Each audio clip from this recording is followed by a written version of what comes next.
All right. Hey, John and Zach on YouTube, and Josh, Jeremy, John, Alan, welcome on Facebook. Thank you guys. All right. So let's start off with introducing Michael Broder. Is that how you pronounce it? Sure, why not? You're probably one of, if not the biggest convention promoter on the East Coast.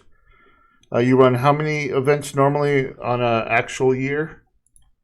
As far It depends on the year, but we have shows. Currently, have shows in Raleigh, North Carolina, Minneapolis, Minnesota, Richmond, Virginia. We've been running Louisville, Kentucky the last few years. We had been in Miami and Fort Lauderdale, Florida for years. We'd sold that event to Repop. We were SuperCon, then we became GalaxyCon. So last year we had 4 large shows, and by large, anywhere between 20,000 to 55,000 people at an event. And we were going to launch a new city this year, but clearly that didn't happen because of COVID. right. I mean, it's definitely been a crazy year. So with all those conventions, I mean, that's a lot of logistical work. Can you talk a little bit about what it's like to run a convention and all of the things that go behind trying it? to make Skype work. Exactly right. And Actually, Skype works live pretty good. It's just, I'm learning. I have NDI on this thing, so it allows me to pop you guys into little windows separately, your feeds, rather than doing like a whole thing with the overlay. So, I mean, talking about what it's like to run a convention, I mean, we could fill 7 hours, but it's a logistical undertaking. We're booking talent, we're booking logistics, flights, hotels, venues, marketing, advertising, all to make a 3 or 4 day weekend happen, so that tens of thousands of people can have a great time. And that's my life for the last 15 years. So that's it. You answered my question. I was going to say, when did you get started with this? Was it 15 years ago? Yeah, the first show we put on was November 2006. Nice. Yeah, I started 258 West in 2005. So, just shortly before that. And what was that first con? I mean, like, what were some of the difficulties in that first convention? Marco, you're going to hate me. All right. Look at your autographofthemonth.com at the bottom of the screen. Oh.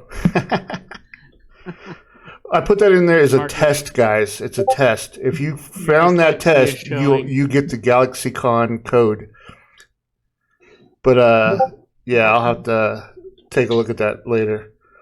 That's what I'm a little bit dyslexic, and when I'm in a hurry and rush, these things happen. But I was making all this probably the last hour before you jumped on and getting it all set up. But yeah. Anyways, so as far as the conventions pertain to, I think what you're doing, we're bringing in celebrities. We're having celebrities come to meet with fans, sign autographs, and that's a huge component of events like ours.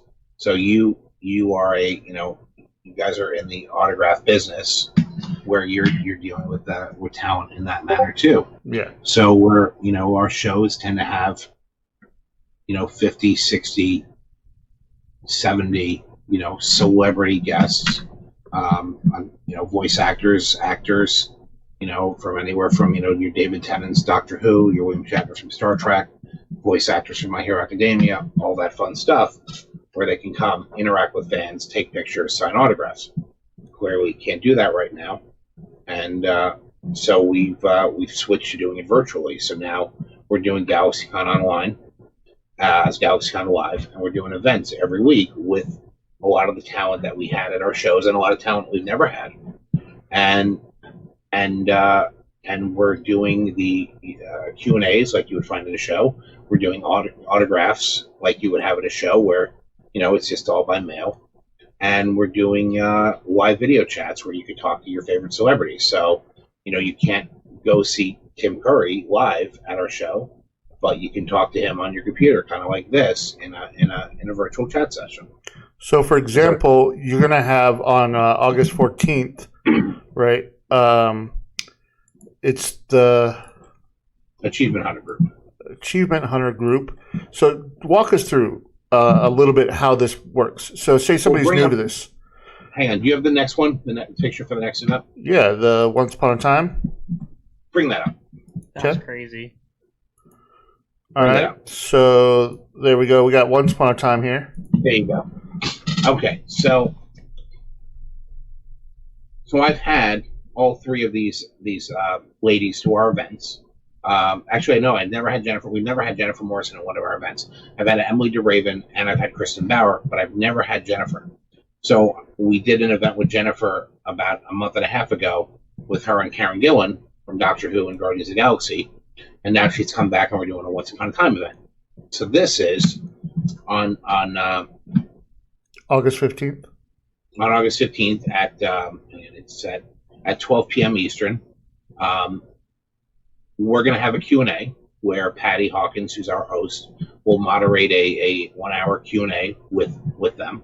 And fans can join up, and it's free. They just sign up through our website, and then they can ask questions themselves in the chat room. And our producers pull questions to ask the talent. And then following that, you could purchase one-on-one virtual chat experiences where you can talk to Jennifer for 2 minutes, Emily for 2 minutes, Kristen for 2 minutes, and you get a recording of that conversation. So it's a little bit different than the convention experience, and it's different than an autograph. It's just a virtual chat. And you can buy multiple. I mean, if you want to talk to, Jennifer for 10 minutes. 10 minutes, you could buy five units. But the cool thing is you get to talk to the celebrity from your home, and it's comfortable. And then at the end, you get a download. And then if you want an autograph, which a lot of people do, we have photos you can choose from, prints, and you just choose the print you want. You can choose to have it personalized. A lot of people want this stuff personalized. You can choose if you want to get it authenticated. So we work with JSA to get stuff authenticated.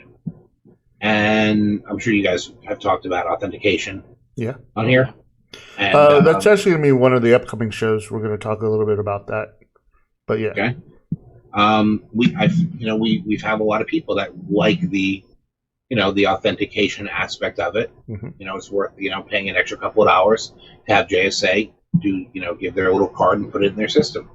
And they know that it's there. And they place their order, and then after the event, we print the photos, send them to the talent. Talent, takes care of it, sends it back to us. We send it to the fans. Nice. Yeah, I looked into doing virtual events a couple years ago. I just didn't have the funds or the infrastructure really to set it up.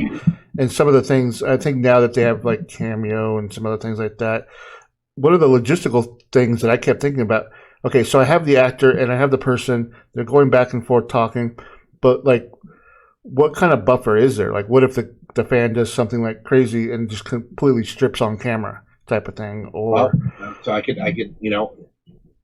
we've done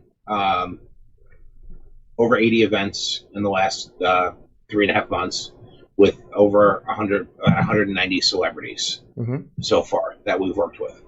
That hasn't happened. Right. There is, in our technology, we use a very, very powerful technology software for this. There's a dump button is one of the things that's in there that the producer, when we have a fan and a talent, we have a producer in there in the room. You don't see them, but they're producing the room, making sure the tech is good, making sure that everybody can be seen, making sure that if there's any problems that we can fix it. And then if anybody does anything inappropriate, you dump them from the room. Perfect. You have to understand, everything is being recorded. So there are severe legal issues, I would assume, if you do something stupid. Right. If you do something crazy on camera and it's recorded, that could be used. Right. It's probably not a good look. Unfortunately, that kind of technology really wasn't around at the time, and I'm glad that you guys thought of it. Though, you guys have a process in place for it. It's more than technology; it's manpower. Right. So the manpower that goes into it. When we produce the stream, we've got a producer producing the stream. I have a customer service. I have customer service person on the day of the event who's communicating with people who are emailing, calling, contacting us through social media. And a lot of days I have 2 customer service people working to help people. Mm-hmm. I have producers for each room. So if we do an event with 5 people, I have to have 5 producers, 1 for each room, to work with the talent once they're out of the Q&A. So I've got, when we do the Q&A at the start, it's the host and the producer, right? And we're doing multiple events in a day, so they can't help in the rooms. They're going to be producing streams later. So the host, the producer, then we have customer service, and then we have some of our team members pulling questions from the audience to help them. Then we get into the one-on-ones, and we have to have customer service people working, talking to the fans, and then we have a producer in each room. So it's a pretty massive undertaking, especially on a day where we have, 3-4 events, and we have, 15 talent, working that day. So, like I said, me being a one-man band and not really having a lot of that infrastructure in place to be able to do that, when I came and I mapped out the idea and I bought the I think it was actors.events or something like that was the website I bought. Sure. Then I'm like, well, it's going to take at least $1 million to put this all together. And I was like, on to the next project. So talk about that. I mean, and there are ways to do it. There are other companies doing it cheaper. Right. But this was 6 years ago, and there was not a lot of tech. 6 years ago, the technology didn't exist. But there are people who use Zoom. Right. And it's valid. It's a platform. It doesn't have the bells and whistles that the platform we have. Yeah. There's a lot that goes into the autograph part of our thing. I mean, that's, again, one of the important things with you is that we, with all the signings that we're doing, we have to make sure that we're getting good photos, high resolution, good quality images. We want to give good choices because you don't know what somebody's a fan of. Right. You like Tim Curry. Do you like him from It? Do you like him from Rocky Horror Picture Show? Do you like him from Clue? Do you like him from Muppet Treasure Island? Like, what's your thing that you want? So I'm trying to have good selections whenever possible. We have to test the prints to make sure they print well. We're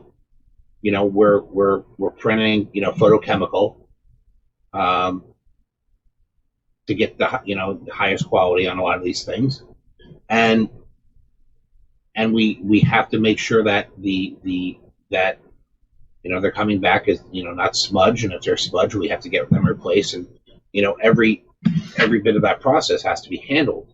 And some other companies might just say, oh, we're going to just make one image, that this is the image you get.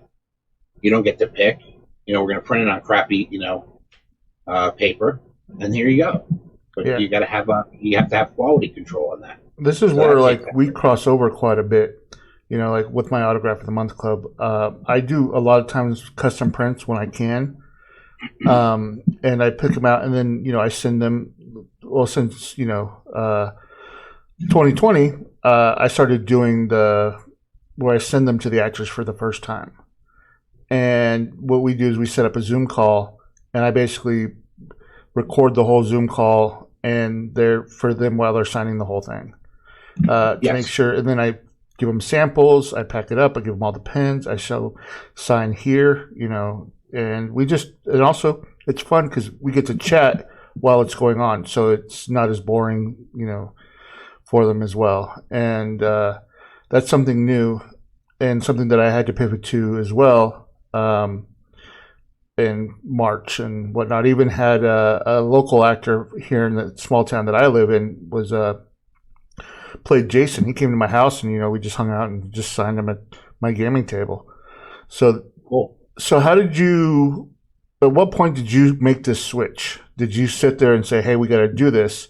And can you talk a bit about the process of going from a physical con to the virtual setup and how quickly you pulled it together? Well, we had our last convention the last weekend of February going into March 1st. We were us and C2E2 were the same weekend. We were the last two big conventions in the country. Mm-hmm. We came back from the show, and I think the country shut down pretty much on the 15th. Right. We were working to get our Raleigh show off the ground. When everything shut down, I decided that, to engage our audience, to keep things going, we would just start doing live streams. And then I live streamed every night, 5 nights a week, Monday through Friday. And I had other people do it on the weekends with talent that would normally do our shows. So we just did a GalaxyCon live stream where it was just me talking to, people, talent. So Star Trek people, Invaders Zim people, Dave Bautista did a show with us, and that was in the early part. That was, in, I guess, mid to late March into April. And then while we were doing that, we had, again, like you, I had thought about doing this a year or two ago, but the time and effort it would take to do it was enormous. And me and my team, there were 12 of us in the office. We're running in a hamster wheel where we're working towards the next event. So, we did Richmond, now we're getting into Raleigh. We do Raleigh, then we're moving into Minneapolis, and then so on and so forth. You're just constantly working on the shows. We didn't have time to recreate the wheel. So we're all sitting at home. We're now working on the shows, and I'm like, well, what are we going to do? So I started researching what the technology was to make something like what we're doing happen. And I saw a bunch of different things that we could pull together. I looked at, Zoom and all the competitors and, how we could build it out. And then we were talking to our ticketing provider at Grotix, and they suggested that they were going to look into building something. So I said, why don't you build the thing that I want? Drew a couple of notes on a piece of paper. And then me and my wife, Sandy, we worked with them to really build out and design and lay out what this would look like. And we started working on that in April. I want to say early April, because we launched on May 2nd was our first event. Right. And that was like the beta test when we did the first two events. And the technology was not ready yet. Right. But we had to work out the bugs. But they put that together. The first beta was put together probably in about 3 weeks. So I want to say we came up with this in early April. And then by May 2nd, we had the first event. And the first 2 weeks were a little rough, figuring out technology, figuring out the biggest issue was getting people connected with devices that weren't made to do this kind of thing. So we had people with iPad 2s that don't have front-facing cameras, right? Don't have, phones that just didn't have, the capability. So then we had things built into the system that prevents you from even getting in if your tech doesn't work, and we could explain to people this is what you need. So by the third week, it was running pretty smoothly. And I think we did Shatner week 3 or week 4, and it was off to the races. Nice. Yeah, I mean, that's always the issue, right? I remember the very first C2E2 in Chicago. This was probably in 2011. So Comic-Con's a bit around. I was there. And I was experimenting with bringing people to the show. And because they really weren't paying guests at the time, but maybe a couple. I think Chris Helmsworth was there. And so I brought in the True Blood cast and the Middleman cast. And I did photo ops right at my booth. I had them signing my booth. And I had Sam Trammell, Kristen Bauer, and nobody showed up and nobody would buy because that crowd had not been, I guess, I don't want to use the word conditioned, but they felt like autographs should be free. Funny you should mention that. So what state do you live in? I'm in Arizona now. Okay. Or were you living in Illinois at the time? I was living in Manhattan. Okay.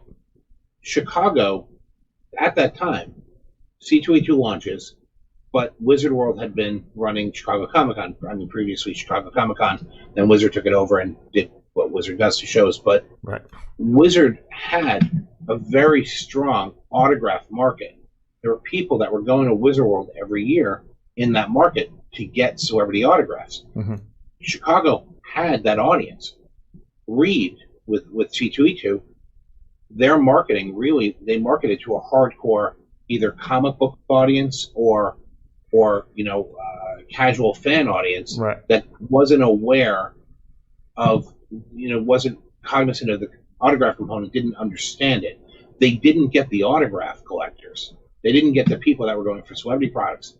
It took them several years to get to a point where you would start to see big lines. They're there now, Yeah. but it took them a few years to build that audience. Yeah, I But charged the audience is there. $35 for Sam Trammell and like $30 for Christian Bauer. And Reed said they got so many complaints that the prices were too high. And I lost about 20 grand that weekend, Oof. and it about killed me. Like that was all the money that I had. Like I was done. On the ride home, I was thinking about quitting. Like I'm out of the autograph business. That was fun. I did it. And about a week later, I was just like, you know what?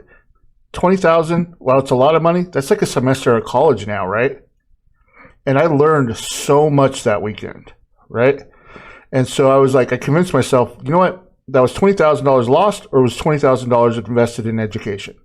And the next week, I made a deal with Amelia Clark, and she signed 1,000 pieces. Oh, wow. And I won't tell you how much money I made on that deal, but 20,000 looks a lot smaller loss. Right. And it was just the fact that I'm like, I'm gonna keep doing this, and I sent out the email, talked to her people, and it just came together. And I did it was the week before San Diego Comic-Con. We sat down, we hashed all the autographs out. She was super excited that her panel was right before the Thundercats panel, and she was a huge Thundercats fan. And so we got to chat about that, but it just goes to show you the ups and downs and how emotional it can get. And, was there ever a point where you were just like, man, I don't want to do this anymore? Like it was just a bad show, bad turnout, maybe a bad experience. Sure. You were like, you don't know, especially in the early days. And we had I did other events that weren't, under the name SuperCon at different times that just didn't work. And I lost a lot of money. And there were times where I was like, okay, this might not work out. During the Great Recession in 09, 10, 11, it was some pretty tough years, and you just didn't know like what the world was going to look like. A lot like what it's like now, where we don't know what it's going to look like coming out the other side. Even just 3 months ago, when we shut everything down in March, I'm like, do we just walk away? What do we do?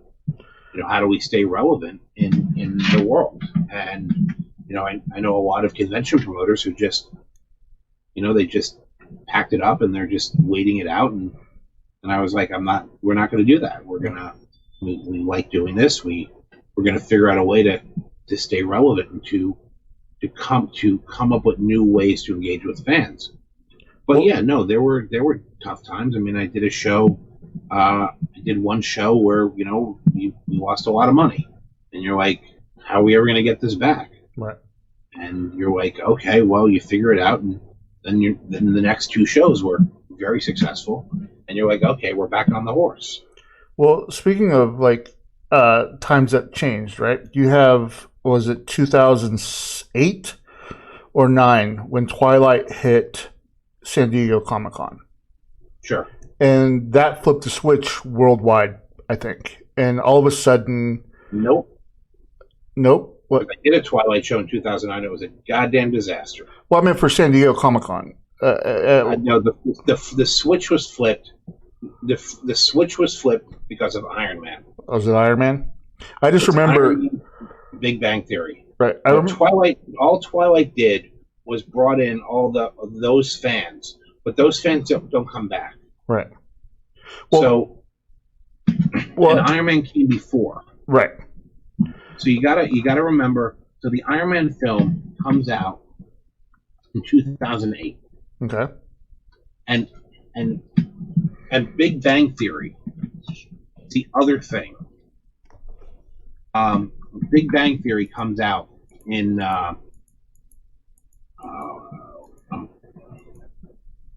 came out in 2007. So you've got Big Bang Theory in 2007 and Iron Man in 2008. And those are the two things that I identify as what really set our industry on fire. Right. The Twilight fans came and they left. Right.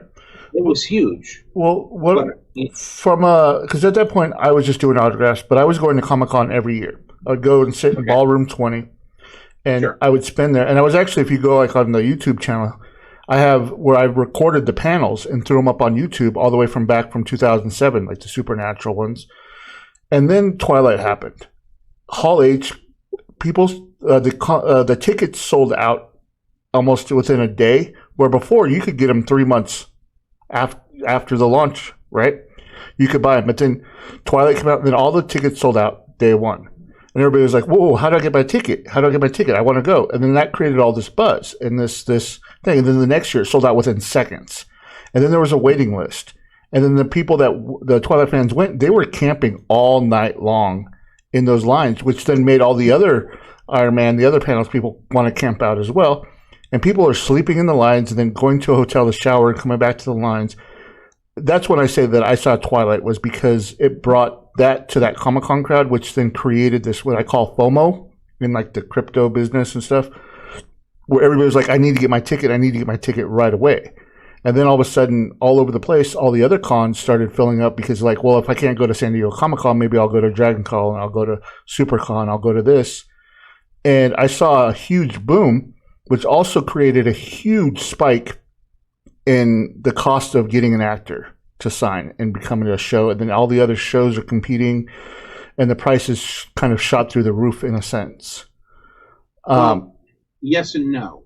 Okay. What happened was that prior to 2009, there's two different types of shows. There's your San Diego Comic-Con, and then there's your local, regional, I guess, right? Regional shows. San Diego Comic-Con's never been a big show for autographs. Right. Those Twilight people, they were there, they go to Hall H, they do their panel. Maybe they have an hour, 2 hour session on the floor somewhere, but they're not really there to sign. Mm-hmm. They're there just to do the PR. Right. So they're brought in by the studio. What happened in our world was, and it continues to this day, back when I started, you didn't get A-list celebrities coming to conventions to do this stuff, to sign autographs. That all changed when you start seeing your Chris Evans, your Chris Pratts, your bigger name people. When we all started making deals with agencies, and bigger talent started to want to come in, that changed the economics. That's when you start to see bigger guarantees and bigger fees and all that stuff. You just weren't getting the level of talent. Look at shows pre-2000, really 2013. Look at 2013 and look before and look after, and you'll see the level of talent that started doing these things because they saw they could make money. Right. We weren't getting, stars of TV shows, popular TV shows, stars of movies. You were getting at most of these shows people who had done a show a couple years ago, was off the air, people that weren't, that were on an iconic show, that had been off the air for 20 years. You weren't getting people that were in in Avengers movies that were hot, that were coming out, that week. I mean, I had stars from Guardians of the Galaxy at a bunch of our shows, leads. Right. You weren't getting leads from these big giant, $200 million films in the early days of these cons. And that really changed for the regional shows in 2012, 2013. That's when it all started to shift. Okay. But I really got to argue that the shift to go to Comic-Con, the FOMO you're talking about, mm-hmm. was because they were promoting Comic-Cons on Big Bang Theory. Entertainment Weekly was talking about Comic-Con on their cover of the magazine. Iron Man was one of the biggest things in the world. and I still stand by those are the things that define this industry. Right, and that's the beautiful of this conversation, right? Because that's your perspective from a different perspective than mine. Like my perspective was, hey, I'm this dude that's just going to Comic-Con every year to sit in ballroom 20 to watch TV show panels and pilots. Then all of a sudden, out of nowhere, people are camping for these lines. I can't even get in. I can't even get a seat, in any of these rooms. And the thing with the Twilight people was all they wanted was that panel, but they didn't go to the show floor. They weren't buying the Comic-Con merchandise. Oh, they were there for those actors. What the industry needed were people that would come and then come back and come again to take part in the industry. And San Diego, while Hall H is such an important part of it, the dealers, the show floor, the studios that set up, the exclusives, all of that plays a major part. And in our shows, same thing. It's like we built our show. My show was built off of voice actors. So my first shows, and I talk about this a lot. I tried to get comic book guys to come to my show, and it was tough because I was a new show. They had their shows that they were used to going to, and also comic guys people don't get as excited about meeting comic guys. Even though I'm a big comic guy and I do a comic book podcast and I'm a huge fan, that didn't get people excited. But what got people excited in the early days of my show were voice actors, and so I was bringing people like Kevin Conroy and Billy West and Richard Horvitz from Invader Zim, and the anime voice actors, and that really got younger people excited about going to shows. And that was another large, I think, thing that happened in our industry was that voice actors started doing these shows, and kids were fans of these cartoons, and then they got to go to these shows to meet their voice actors, and that's how I grew in Florida to be a 55,000 person show. Was off of fans of voice actors. Now I started bringing celebrities, and the celebrities did very well. But in the early days, I couldn't afford the bigger name celebrities. Well, and it was nicer too because I think at that time too, it was all flat fee, right? Like you paid their expenses, you came, you gave them a flat fee, and they just spent the weekend signing, right? Some of them, right? So, and like back then, the anime guys were all flat fee, not anymore. Yeah. And early days, Kevin Conroy, the first show I did with him, it was a flat fee. Yeah, I've been thinking there was a bubble coming for many years, and that it was going to have to be a combination of flat fee and celebrity guests, because I think, to me, one of the things that are really missing from Comic-Cons, from a dealer perspective, like I would see people come in, they'd do their laps around the celebrities, and then they would leave. They would do the show floor once, and they wouldn't come back. And I felt that was because there wasn't a lot of interaction. Like Michael, he's touched base a couple times about the difference in celebrities meetings. You have like Ricky Whittle and Ray Park, who spend time with each person. They come out of the line. They do lightsaber shows. They take the time to get to know you and meet you. And I've always argued that those are the best things, because when I work with managers, right, and they try to tell me, well, I get this much going to a Comic-Con. I'm like, yeah, but they're paying for the autograph as a souvenir. They're paying for those prices because they get to meet that person. They get that experience, right? And then that autograph grows in a drawer somewhere, right? And I can't compete with that, What I'm offering is completely different. And I feel like a lot of Comic-Cons, from a dealer's perspective, you're just sitting there and all of the money goes straight to the actors, and you're just kind of like, hey, notice me over here. They're like, hey, how's it going? But we already spent all of our money. But if there was more things, I think, that kept people there the whole weekend and brought people in that maybe didn't have a lot of money or something, and would just be able to get the ticket prices, I don't know. What do you think about the hybrid concept? Well, one of the things that I'm very proud of is that, our shows have always, SuperCon and GalaxyCon have always had hundreds and hundreds of hours of programming. Right. So I feel very strongly that programming is such an important part of a show. So I wasn't talking about Wizard at all. No, I wouldn't. Right. I mean, they're program guides or a pamphlet. Right. The thing about our shows, everybody's a fan of something. Right. And so what are you a fan of? And then what can we do as a show promoter, as an organization, to take care of your needs as a fan? So let me move that for you. Well, So, yeah, it's just Skype keeps changing the size. Star Trek fan doesn't mean they're a Star Wars fan. Right. Just because somebody who likes comics doesn't necessarily like anime. Somebody who likes anime doesn't necessarily like American animation and Futurama and Batman. So I've always gone by the philosophy of a Big Ten.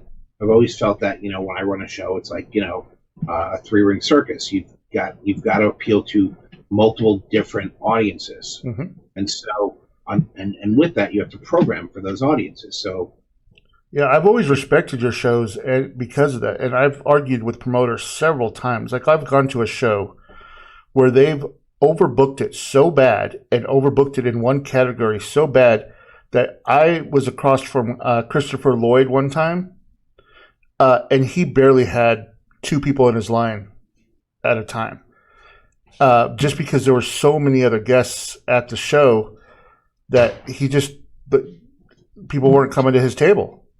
That's how overbooked it was. Well, was the show full? The show was pretty full. I think it was in New Orleans or something. It was like 30,000 or 20,000 or maybe 15 or 20. I mean, there was lines for everything else, that just not him. Well, there's you never know what goes into a thing, so you don't know if they marketed him, the guest properly. You don't know if the fans who came out care about a specific guest. You don't know. There could be the overbooking of having too many things in one segment. It's all an art, right? Like we're all just trying to paint, and you can't paint by numbers here. It's you gotta. Well, that's why, I will say that what Michael touched on about the I didn't know about GalaxyCon, SuperCon starting, or before those, starting with voice actors, but my experience being as a convention goer and observing the room, I'm curious to see if you agree. I would say that the people that come to a convention for voice actors, specifically anime, get so emotional meeting those voice actors. Like there's an emotional connection that people have with anime. Absolutely. But you get Carrie Elways from The Princess Bride, and you get some really emotional people in their 40s. Yeah, absolutely. He was actually at one of the conventions that I went to, and I thought it was interesting. He was the one person who set up kind of, and I don't know if he's done this at yours, he set up kind of his own experience where he used the partitions to create like a tent, and you entered into his little area. Because he wants to have, people think it's weird, but it's so smart because he wants to give the fan that moment. And he knows that, like, when the fan comes in, he doesn't want people gawking. He doesn't want the fan to feel rushed. He wants the fan to feel like they're getting their moment with him so they can tell him, their story. Yeah. And people get emotional. And it's what you guys were talking about earlier. There's talent that really connect with fans. And then there are people that are just machines. And, it depends on the talent. It depends on the fan.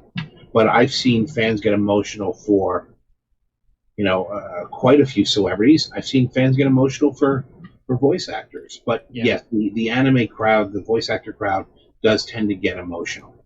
I've actually call it crazy, but questions. Sorry, Marco. You want to go ahead? I will call it crazy, but I get people emotional at my table when they see an autograph. You're crazy. I'm telling you, it's true. I've had people. I'm messing with you. Right? Yes, I totally get that. And we're going to hold the questions off for a little bit because there's the reason I brought up the 2009 and the thing is because I feel like we're at a moment similar to that, right? You guys, we were doing this whole year of virtual events. You're doing them. Some other people are doing them. Sure. What does it look like in 2001 now that on a consumer perspective and an actor's perspective? Because now these actors, you can say are getting spoiled that they don't have to leave their house for an entire weekend. They could sit back, do a Zoom call. They don't have to fly to the show. So I'm going to cut you off. Okay. We're having great success with our virtual events. Mm-hmm. We're very, very, very happy with the way they're going. It's also fascinating that half of the people that are taking part are people that normally don't go to conventions, that have never been to a show, that don't like large crowds, that don't want to travel, or whatever. They're getting a different audience. What's going to happen? Well, it all depends on what happens with COVID. It all depends on when it's safe to get out again. But let's just say that the world goes back to normal in 2021, 2022. All right. I believe that a lot of these celebrities will still want to go to conventions to connect with fans and for the business aspect of it, because there is money to be made there. I also think that virtual events will be with us in the future. But virtual events are just like any other events. They have to be promoted well. They have to be run smooth. There's other people running virtual events. They don't run as smooth. Maybe the money's not right for a lot of these people. And it's a different structure. It's a different experience. And it's a different audience in a lot of cases. So I don't see live events going away. I think that it's part of the human condition to want to gather. And I think that, celebrities are going to want to go out and go to these things. But yes, there will be, I think the virtual component will stay as well. So I think that what happens in the future is it becomes like comics. You still have comic stores. People go to comic stores, but people are also buying comics on their iPads and reading on Comixology. Right. Yeah, I think we think a lot alike. And I think the reason you were able to pivot versus other conventions is because you have that mentality, I believe, of being able to adjust on the fly, where other people came in before you or after you, with maybe a lot of money behind them, and basically just copied the formats, right? That you guys laid the ground with, right? So they didn't have. So when this hit, they didn't have the ability to think, and do it on their own. They were probably waiting for you to do it so they can copy you. And I'm constantly evolving it, and we're constantly changing it, and we're constantly putting new procedures into place. And we're still, I still every day, every week, today I had to send an email about a small minor change that I want to make. And I'm constantly making changes to how we're doing it and what the experience will be, because we want to make it better. I'm not saying it's perfect, because I don't know. Maybe we come up, it's just like a convention. You always want to figure out how you can make the experience better and make it a bigger business. Well, I work with a lot of new actors who've never done cons, and I do my part when we're doing the signing to say, hey, if you do start doing conventions, make it an experience, right? And I try to plant that seed early, because you also, when people are coming up on that exactly that point, if you make people at the show your fan. Right, like if somebody likes you because you're in, we'll say Buffy the Vampire Slayer, right, and then you're good to them. After the show's over, they'll follow you, mm-hmm.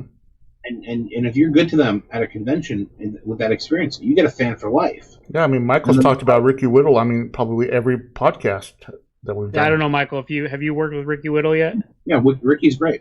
He's amazing. He calls it the Ricky Whittle experience.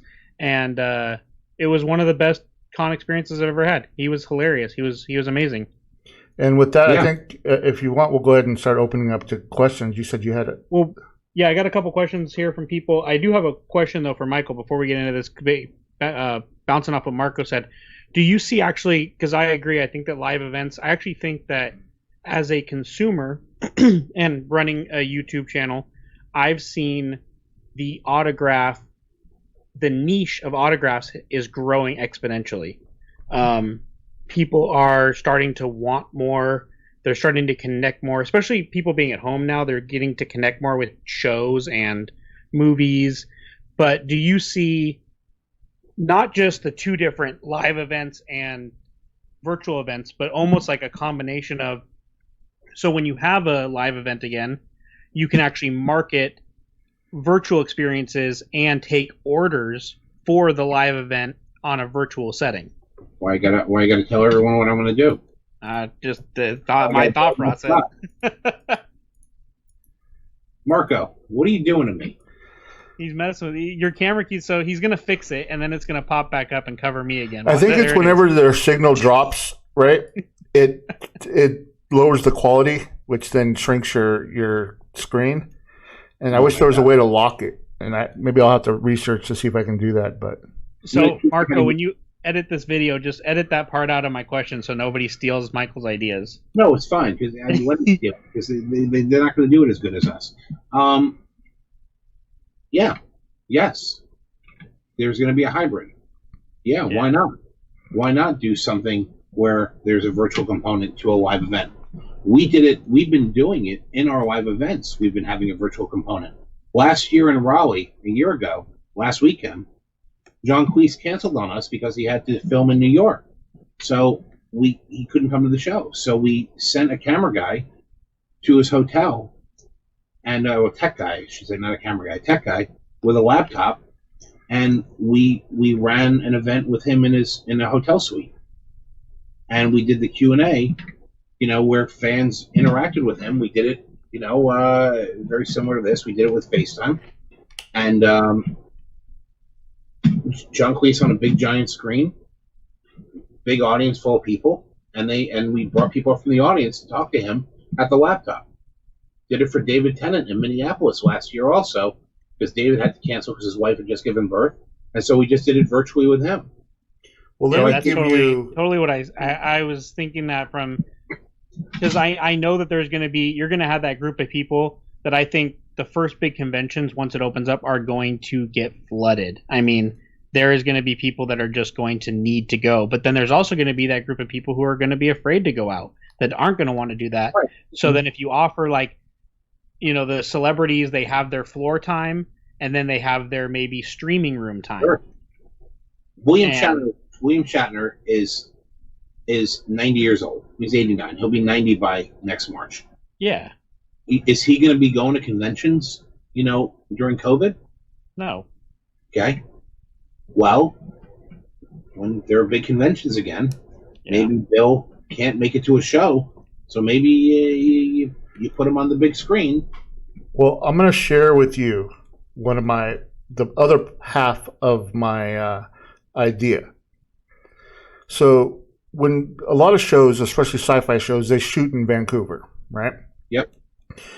My idea was to open up a little studio that was kind of like a hangout. You had a whole bunch of TVs, a bunch of Xboxes, PlayStations, pool table, like a bar, whatever, that when actors are not filming, that they can just hang out. And there would also be like a studio in the back where they can go live, sign autographs, personally, like, hey, talk to fans, all right in the studio. And then when they're done, go back to hanging out with the other actors, playing video games, doing whatever.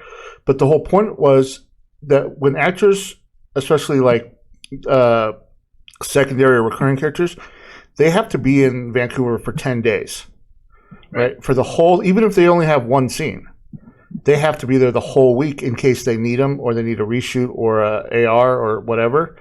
So they've got nothing to do. And when I talk to a lot of them, they're bored as hell.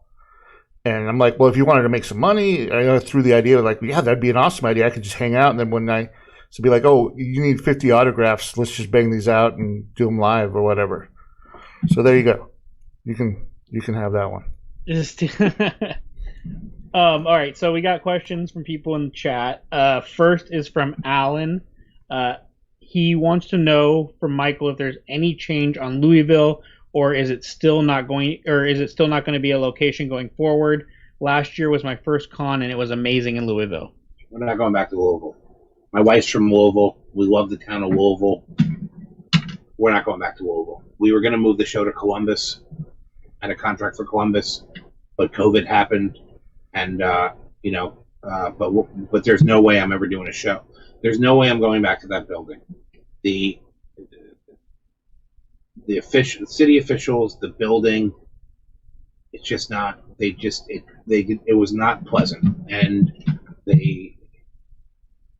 it's a lot of politics and behind the scenes stuff, and I've never ever experienced in never experienced in other markets what happened with the way the convention center treated us in Louisville, and their salespeople. So no, and the problem is the expo center's run by the same people in Louisville, and not going back. We love the people in Louisville. My wife's family lives there. It's a great town. It's a great town. And then he has a follow-up. He said, one thing I'd like to commend GalaxyCon on is the variety of panels. With some of the other cons, I have seen the panels seem to be very generic. The voices of X, the actors of Y. But when I went to GalaxyCon, there were so many panels of different elements. It wasn't just the voice of My Hero Academia. It was how does the anime get made? How does the recording process work? It was great. Thank you. And again, it goes back to what I was talking about earlier with Marco. We try to have a robust schedule and we try to put on a good quality show. And we wanted to be in Louisville. Louisville, the building and the city didn't seem to want to have us there. They didn't take it. They didn't feel that we were important enough for them. And we don't get that in other markets. Richmond is very supportive. Raleigh's very supportive. And even Minneapolis very supportive. Just it's a shame. I spent 3 months on the road once doing a convention every weekend, like a whole road trip. I just loaded up the SUV, and you're right. There's some conventions centers that are just horrible.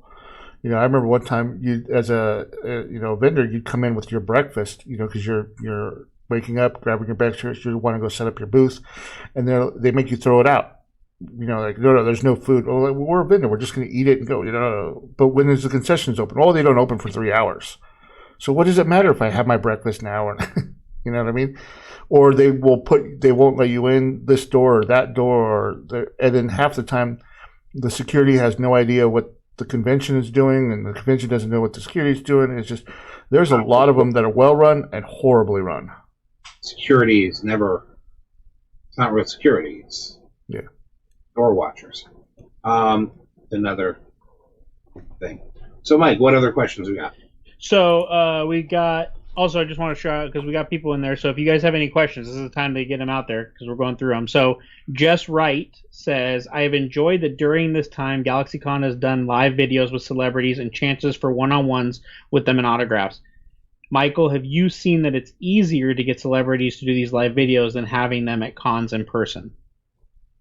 Some. There are some talent.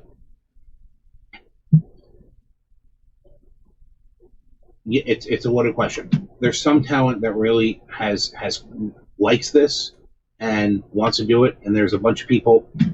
So it's a couple of things. A, we're getting a lot of talent that we've never had at shows and putting together groups that we've never put together just because the logistics of getting it to happen at our conventions are massive.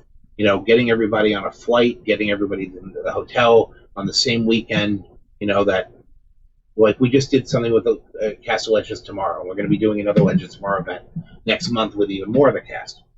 We've never had that at our shows because getting, Katie, Brandon, Jess, Courtney, all of them together, it's very difficult. So a lot of times you get like 1 or 2 or 3 from a cast. It's very hard to get 5, 6, even 7 people from a cast. With this, everybody can do it from their home. They don't have to travel. So yes, it's easier for some talent.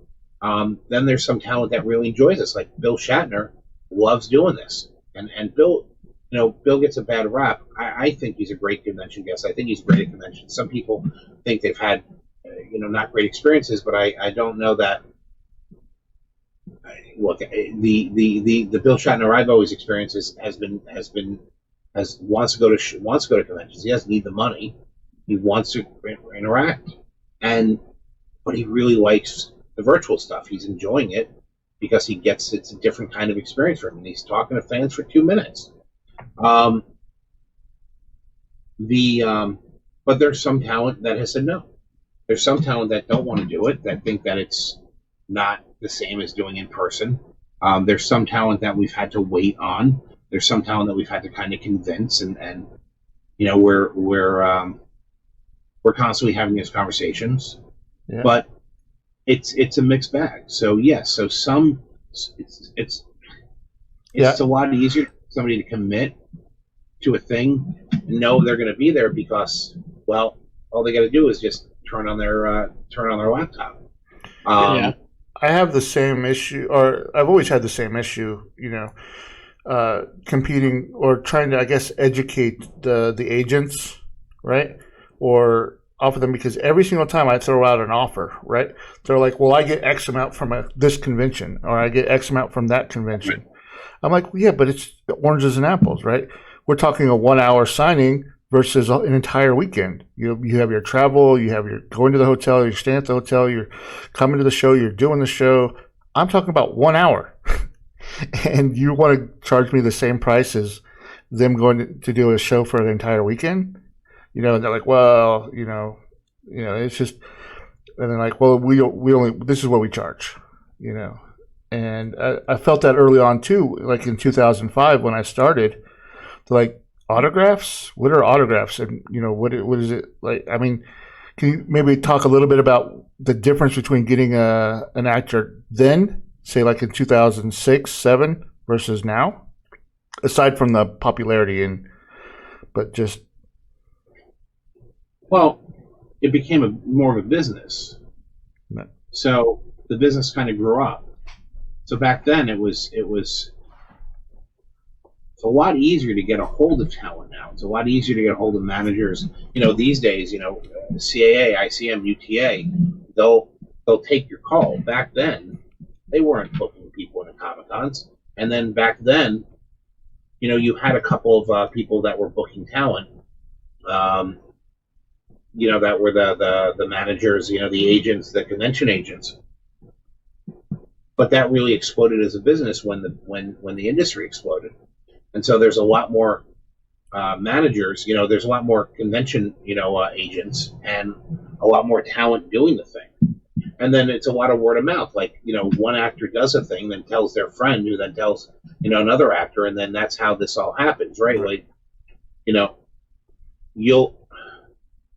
I mean, you're proving that with the casts of Legends of Tomorrow, right?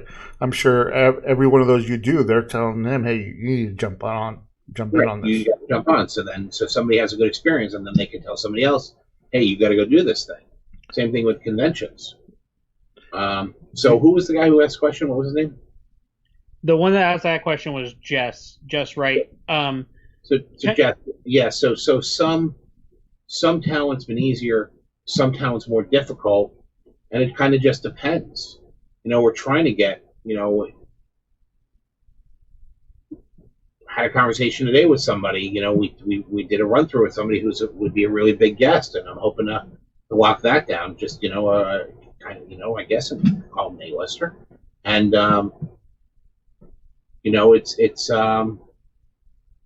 it's been interesting. One of the things I've noticed going to conventions and now taking part in some of these virtual events like what you offer and what some other companies offer, I noticed a particular voice actor that I met in person who I felt they weren't comfortable doing the camera recording thing. They didn't, it wasn't the same experience for them, and you can kind of tell. And I even said to the person, I didn't order their autograph, but the person who did, I made a comment. I was like, that isn't them in person. Have you noticed that some people, like, in person at a convention, they don't exude the same thing when it's just in front of a camera? So repeat that for me. So a certain voice actor I met at a convention, and they were extremely talkative and nice and very, interactive with the person. And then when this was a thing of this person ordered an autograph and a shout out thing, and it was kind of like, here's your autograph, thanks. So you're saying he phoned it in. That's not the person. Now, was it a shout out?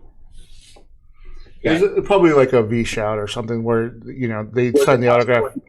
Hang on, was it us or another company? Another company. Okay. So, I will tell you, we don't do the shout-outs anymore. We stop that as a product. I have found that talent does not enjoy that. Other companies still offer that as a thing, We don't. If you look on our site, you won't see shoutouts anymore. We have found that those cameo type shoutouts, the talent doesn't enjoy doing them. The talent really enjoys the one-on-one chats. They really like the 2-minute format, whatever. They really like connecting with the fan, talking to the fan one-on-one. They don't feel like a monkey in a cage. But with the shout-out videos, they don't. There's some that like it, but most talent do not enjoy them. It was the biggest hassle getting them to fulfill them, getting them to do them. The fans asked for stuff that the actors didn't really feel comfortable saying. The talent just feels awkward because the actors are human beings just like we are, right? So they're with the live chats. There's a connection. They're connecting with the fan. Like I'm talking to you and I'm talking to Marco. We've got a thing going on. This is William Shatner, and I want to wish you a happy birthday, Lieutenant. Full speed ahead. There's no connection there. Yeah. You're just doing this recording. So if you look at Cameo, you're going to see a lot of people that are doing our stuff aren't on Cameo, right. Especially some of the bigger names. And a lot of that's because they don't want to do that stuff. So we do have a question from Zach. He wants to know if you're going to do anything in Florida anymore. Can't. We sold SuperCon to ReedPop, and when I sold SuperCon to ReedPop, I signed a non-compete. So I have a non-compete for a few years where I can't run events in Florida. Now I could do non-Comic-Con related stuff, and there's been talk of that, but I can't run celebrity Comic-Con type events in Florida for a couple of years. All right, so I'm going to touch base a little bit on some of the upcoming events you got going. So, like we said, on the 14th, you have Achievement Hunters, and then you have Once Upon a Time, right? Oops. And then you have My Hero Academia. If you want to comment about any of these, anything special, anything unique, or maybe a person. Academia thing is, we've done Achievement Hunter a couple of times. They're a great group. I think this will be our third with them for this virtual stuff. And that's another thing that's been cool is like we haven't been able to get all of them to a show. I've had a few of them, but not the whole gang. And I've had Lindsay and Michael, but now I get to get all those guys. The My Hero Academia thing.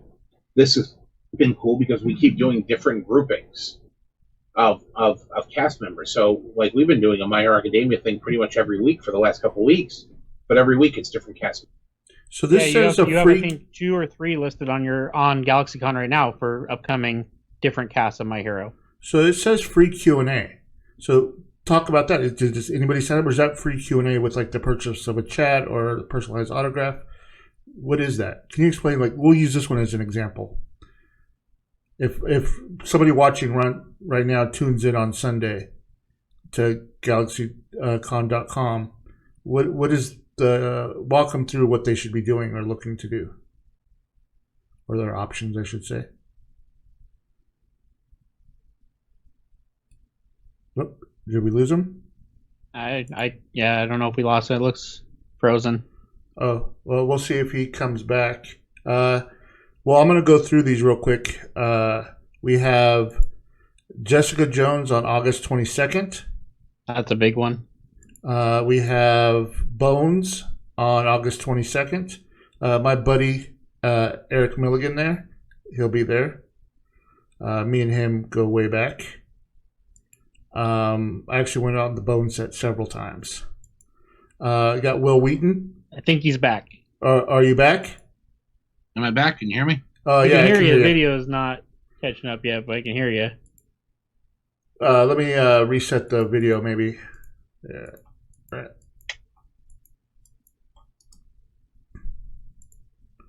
So while Marco's working on that, he was asking you the free Q&A, Yeah. is that completely free? Like anybody can just come on, no purchase necessary. They can just take part in the Q&A. Necessary. They do have to sign up on our website. They just register, but So they don't have sign to. up. Yeah, they register, and it's free. Nice. And then the one-on-one chats, like what is something like that cost? And is that each individual voice actor or them as a group? It's each individual. I mean, you can buy a group, but like on an individual, it really starts. It's like between $50 and $150, depending on who the talent is. Okay. You know, we try to keep it as low as we can, but you know, you're dealing with agents and managers, and you know, there's a little bit of negotiation that goes into all of this. Okay. Do they all are they all 2 minutes or they vary? They're for the most part they're 2 minutes. The voice actors we do at 3 minutes. Okay. Most of the actors are 2 minutes. There are some like Tim Curry or Shatner where there might be different shorter increments. We have two questions. One on different we have types. a question on Facebook and on YouTube. Both people, and I saw a mention of it on GalaxyCon when I was exploring. But the question is about send-ins. Is that something that is going on? So that's it is, and it sure. So we do. We're right now we're doing send-ins for select talent.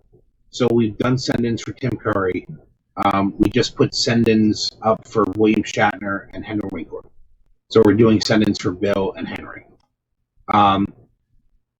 Can't do send-ins for everyone yet. We're still building the infrastructure on how this is all working. The amount of events and guests that you have, send-ins could become a logistical... Right. So, especially if people are sending in things that are valuable to them. Right. You have to ship it to them, and then to the actor back to them, and that, you know what I mean? So, right. So there's a couple issues with send-ins. So, we have to send the stuff to the talent or get it in front of the talent. Some talent doesn't necessarily feel comfortable getting boxes of people's stuff in their homes during COVID, right? Yeah. So that's an issue. Two, we want to be when we do the send-ins, we have to handle this stuff with extreme delicacy and care because it's people's personal items. It's a lot harder than just a photo, so we have to make sure that their item is not damaged and their item gets signed in the right place, and there's a quality control that goes into that, and it's harder than normal. I've got a great team that's working with us, but I still have, and we're adding more people. I think we're the only Comic-Con company in the world right now hiring people.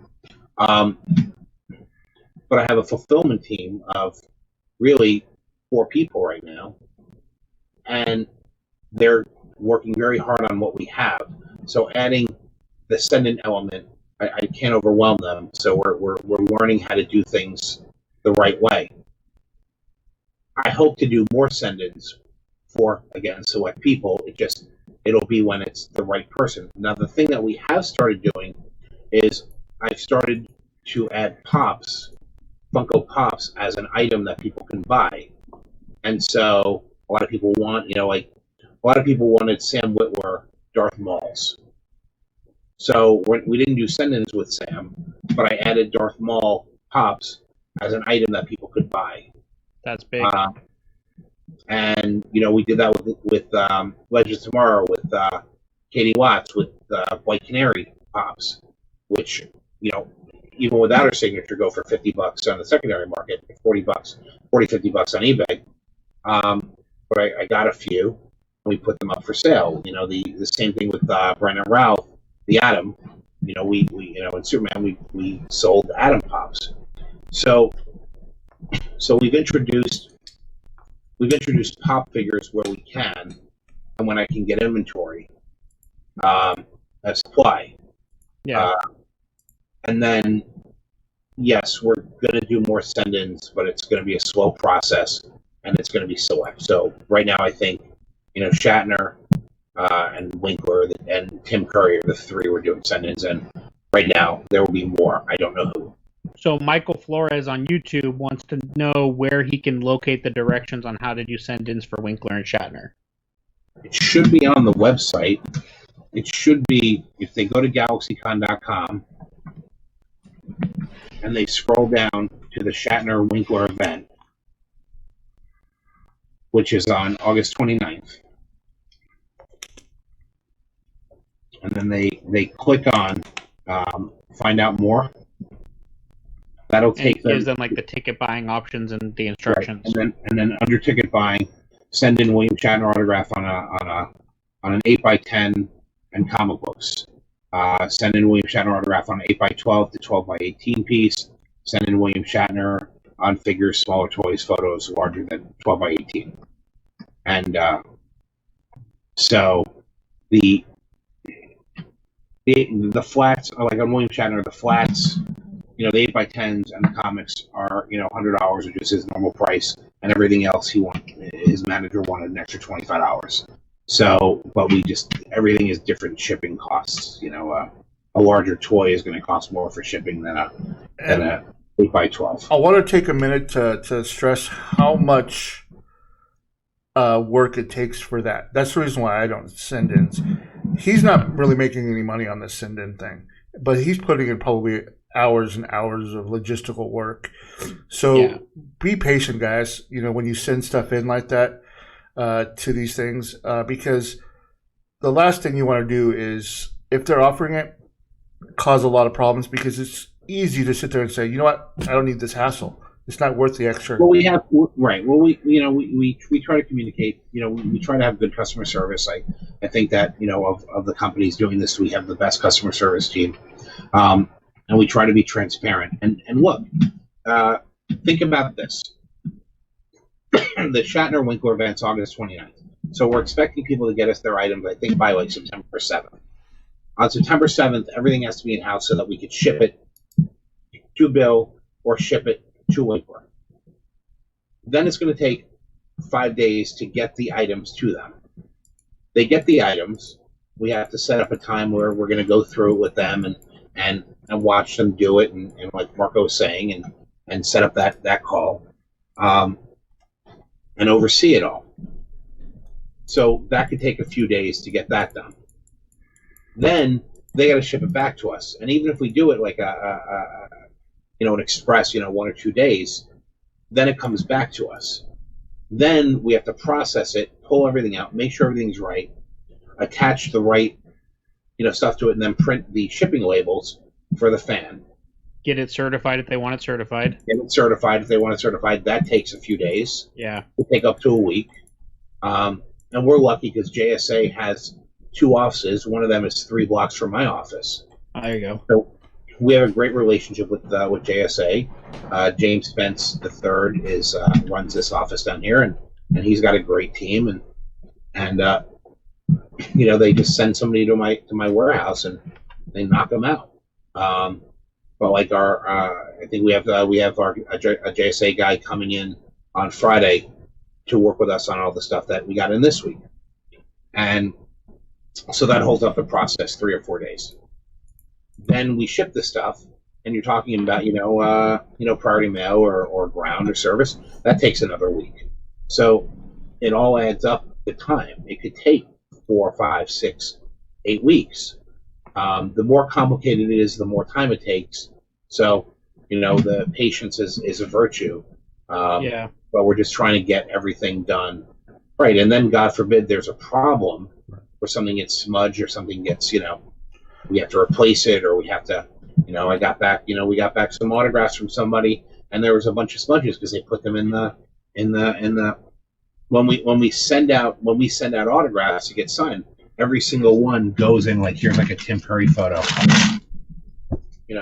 goes in a bag and a board, and then on the back there's all the information on who the customer is, who to make out the personalization to, and what to do with the photo. And if that comes back smudged, well, we have to send out another photo. Because they threw it in the bag too quick. Right. And so now we put on the sheet, please wait for the thing to dry. It's highlighted, but these are things that you don't know day one. Right. And that's the thing is, and it's not for any extra money really either. You know what I mean? That's what I'm saying is it's a lot of extra work for not any really extra money. You could easily have just sold it an 8x10, signed, not personalized. So that's why I say be patient, people, because you don't want to be that person that's like all this hassle, and then they're like, yeah, you know what? I don't need this anymore.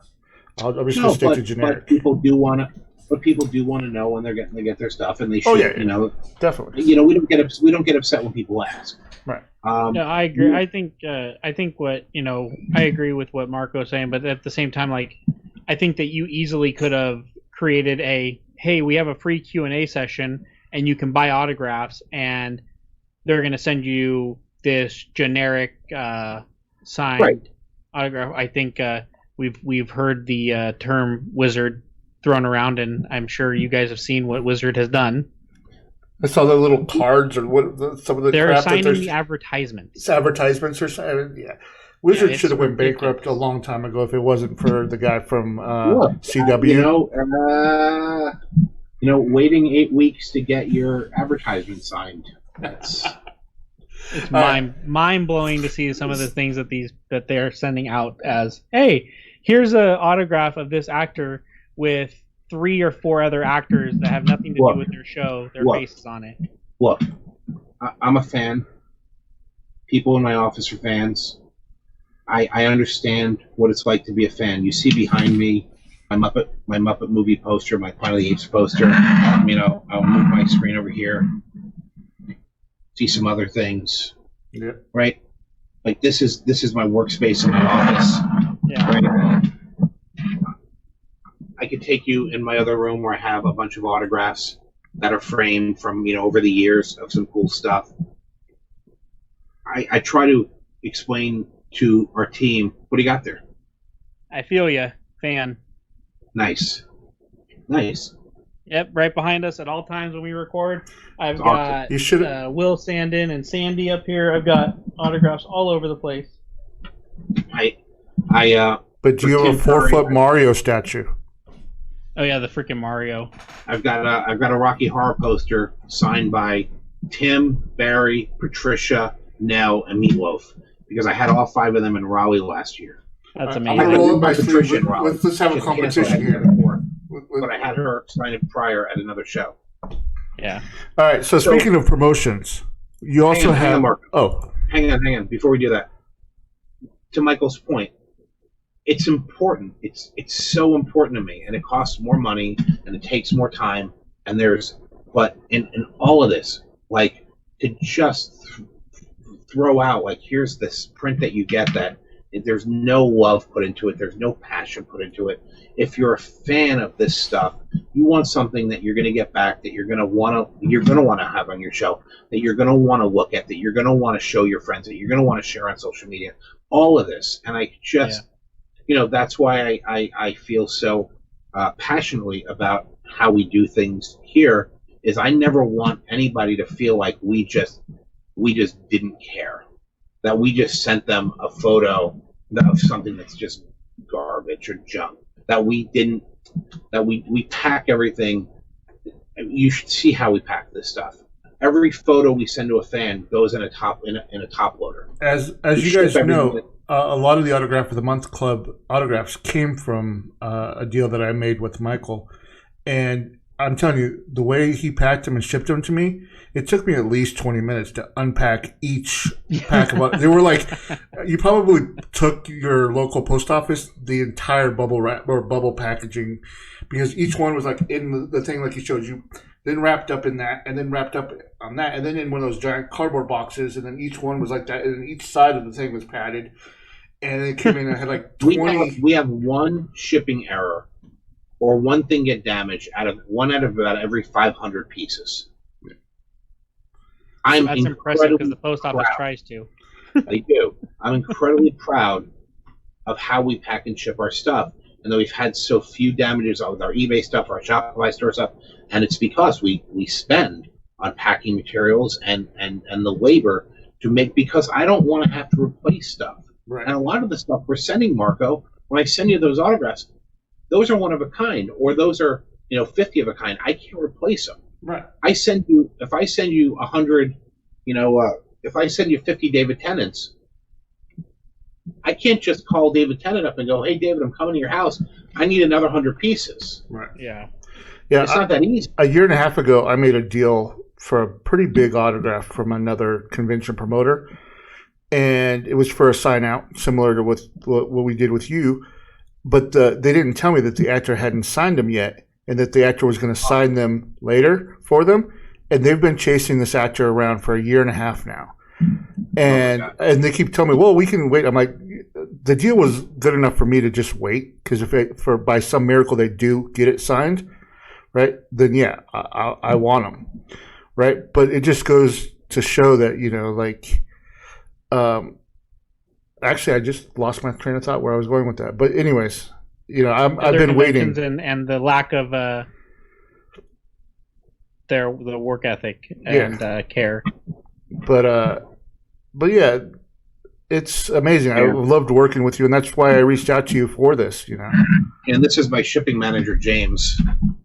Hey, James, I've FaceTimed with you as we went through a bunch of autographs a couple times. James is working in the warehouse right now. Our photo guy just brought over the latest batch of prints.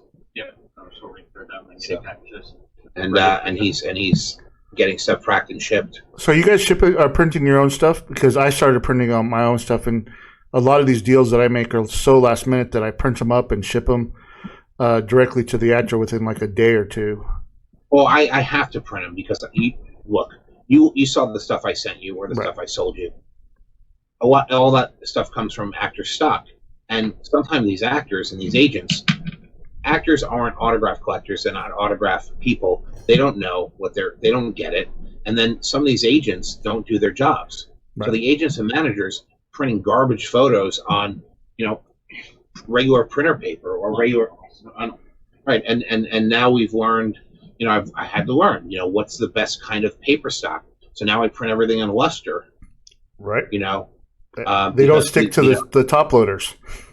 Right, because the glossy stuff, even though it's prettier, and more vibrant, the ink smudges easy, and it doesn't hold the signature. Yep. And after a couple of years, the signature isn't what it was. So luster and matte are the best paper types, and this is all things that we're learning. Right. I bought the Epson printers with the tanks. So you just the eco tanks you just fill them up, and man, I can print so many now.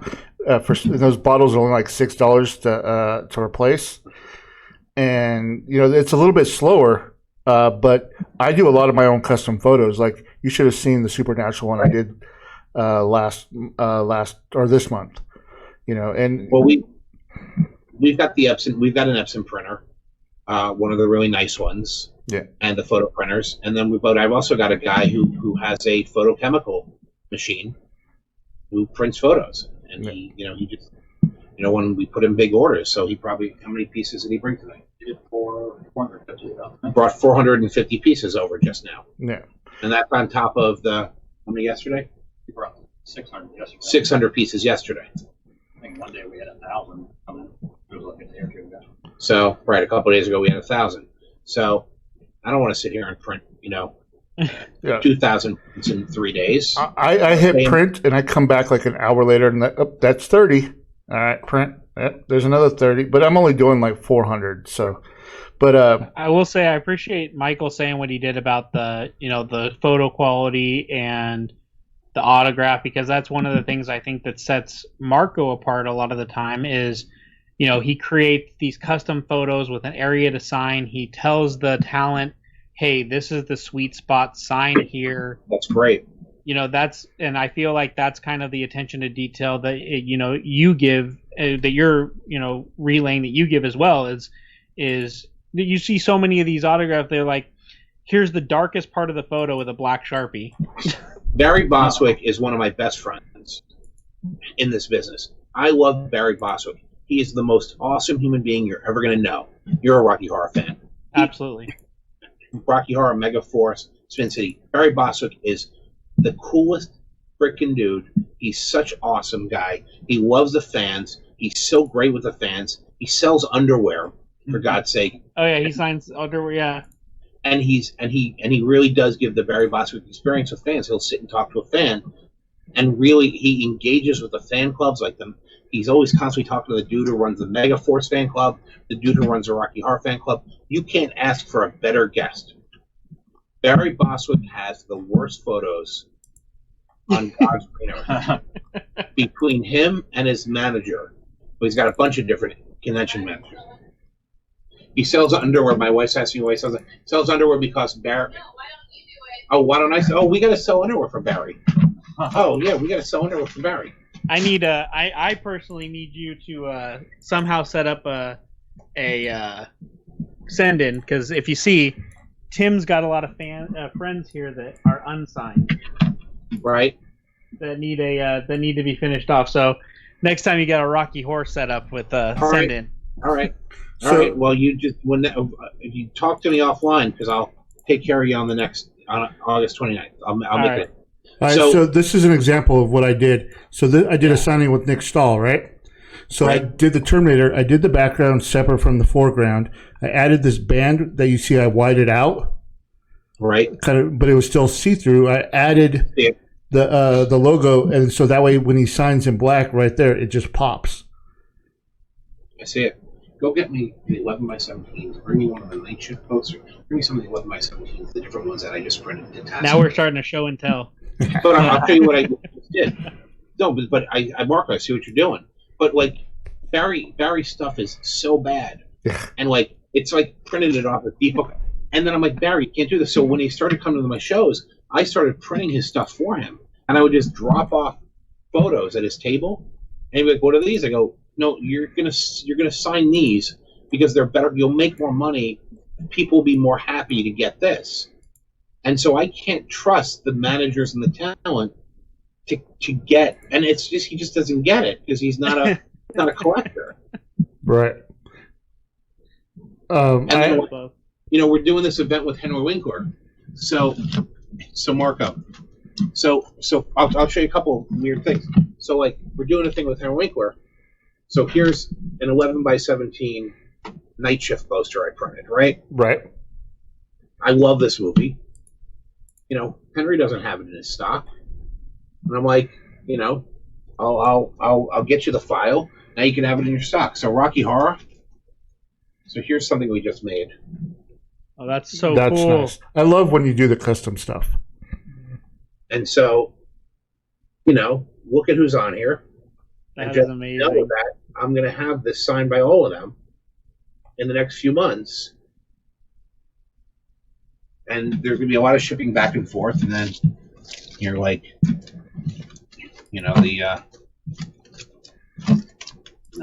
those I don't. I mean, now I'm going to add this for Tim in the next event because we didn't have a good legend thing. That's awesome too. Don't you wish you could do paint pen on everything though? Oh, I know. Huh. And we do send paint pens to the talent with the Funko Pops. Right. So, but on that legend, like a nice silver or a nice silver Sharpie on that legend is going to look nice. Yeah. There's a question in the chat, and I'm I'm actually going to use it to springboard. Sourced. Oh, there you go. Yeah, that last one was right on the forehead. Right on the forehead. So there was a question in chat, and I'm going to kind of springboard off of it. So the question in chat was, somebody missed the chance to see Smallville cast in person, and they want to know if you're going to target Smallville again. Yes. But I kind of want to springboard off of that into not just about targeting for the virtual con, but how, for you in your position, are you actively planning 2021, or are you kind of in a wait and see? I'll answer that question in a second. We're going to be announcing a Smallville event for Saturday 9/12 and Sunday 9/13. Why 2 days? There you go, Alan. 9/12 and 9/13. Smallville. Why 2 days? I don't know. Maybe we're going to have too many cast members to fit in one day. Kind of like that Star Trek day you got coming up too. Right. So I want to start doing more of that, where I can get more cast and just split them. So I'm looking at splitting.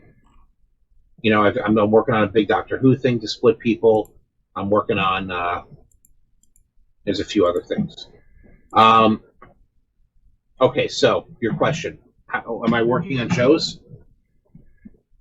Yeah, like how does that work? Like right now in your position, are you in a holding pattern or are Yeah. you in a let's plan and potentially have to cancel? Nope, I'm in a holding pattern. I'm going to tell you that I need to see more. I need more guidance from governors and city officials on what I can do. Yeah. And when.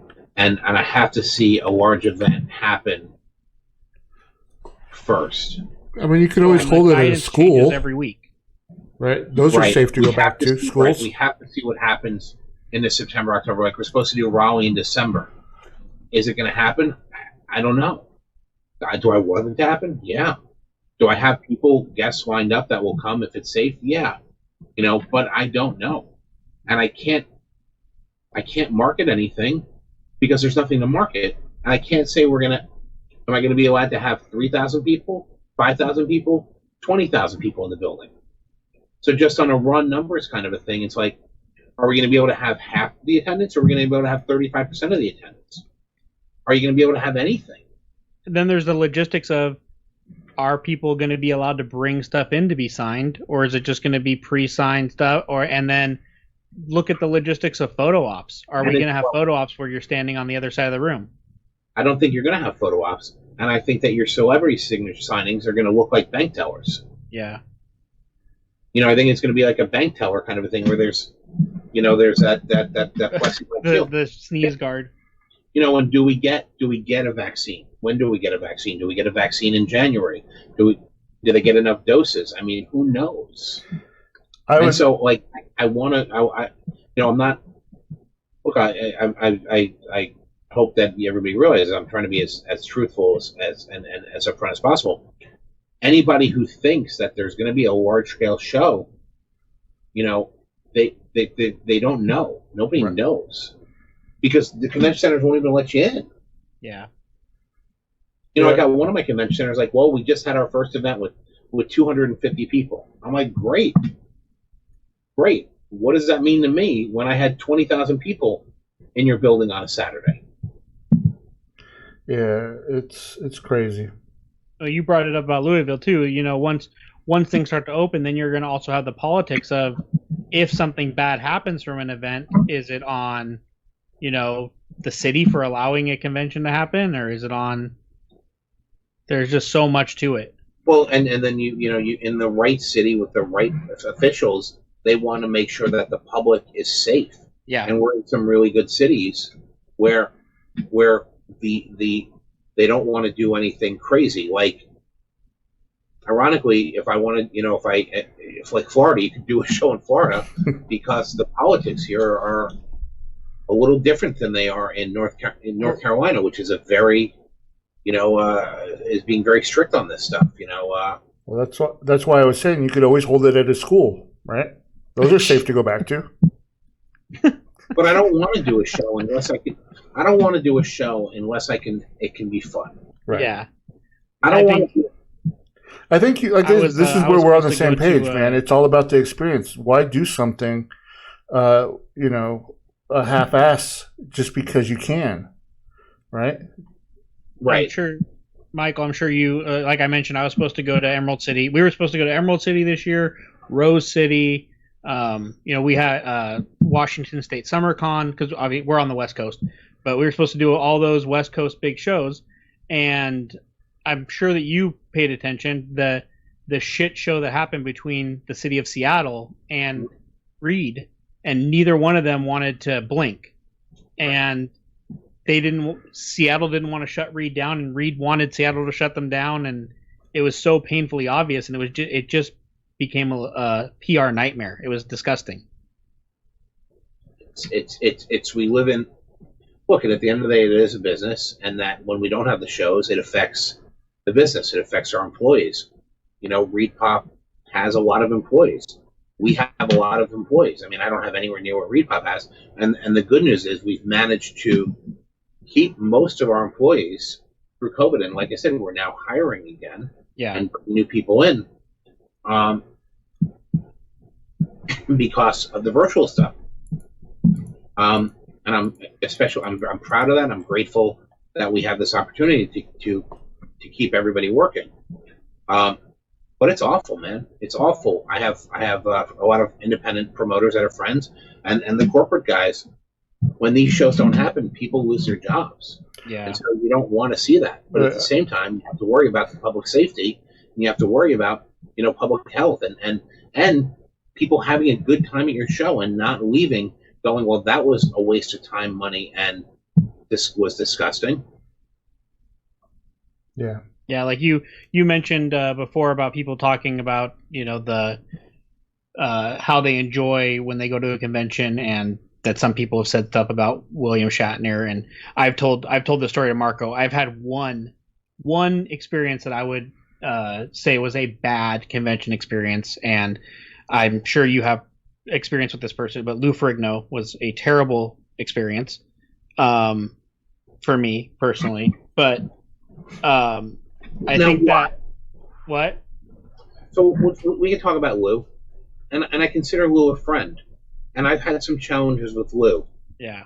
And we've talked about it, and we've worked through some of our problems, and I really do like Lou now, and I think that a lot of it goes into Lou. Lou's deaf, right? That was not the problem with Lou. We are pretty organized, and we pre-bought everything. Was it the changing of the pricing? Yeah, and when we got there, he refused to sign and wanted more, and then basically he negotiated with me that he would only sign if he personalized it to me, and I kind of wanted to be like, you're a celebrity, but you're not, you're not this celebrity. Like, I'm not trying to sell your autograph. I came as a fan, and you kind of. So I've had that experience with Lou, and Lou did that at my show. I didn't book Lou for years, because I'd heard stories like this, and he did this to a friend of mine. And then there's an agent who also happens to be Bill Shatner's agent, who was like, Lou really wants to get in. Can you? And I said, make sure he behaves. So we booked him, and we had this issue, and I got very upset because he did it, and somebody was upset about it. And then after the fact, we all sat down and we talked it through. And I said, you can't do this, and here's why you can't do this. And I don't know if any promoters ever stood up to him before this. Yeah. I don't know if anybody really verbalized what the issue was. But then I started bringing Lou back, and we had the understanding that the price was the price was the price, and that whatever he charged, that was the price, and he would sign whatever was put in front of him, or if there was going to be a change, it had to be very noticeably advertised. And we did that, and it has been a wonderful partnership since.